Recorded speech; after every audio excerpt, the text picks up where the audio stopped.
Hey guys, it's Arnie here from ecocycle.ca, and I've been working on something new.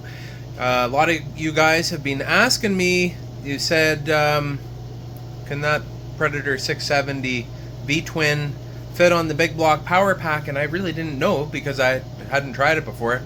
But I did get one of these engines, and I got it bolted on here, as is, no modifications to the PowerPack whatsoever. Not to say I can't make it a little bit better on future iterations here, but this bolts on right as is, and it lines up pretty well, perfectly, with a 40 series CVT belt drive. And there are no spacers in either of these clutches. This is just how it bolts on, and the engine is bolting on its mounting feet, and you got a couple options on the holes down there, but a little different from the Big Block 420s. But yeah, it fits on there, and it's looking pretty good. Also, the oil drain hoses right here, or the oil lines here, just zip ties these together so you don't snag your cable rotor, because that's where you do your shifting. But yeah, your oil filter is all accessible right there.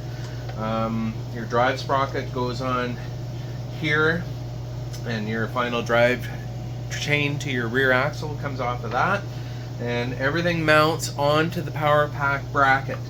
And you mount the PowerPack bracket into your project, and it will slide fore and aft on a couple slots.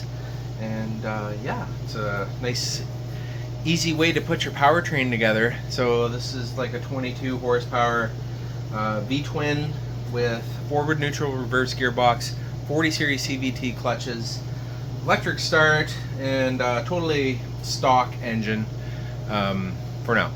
Stay tuned. Please subscribe, follow along.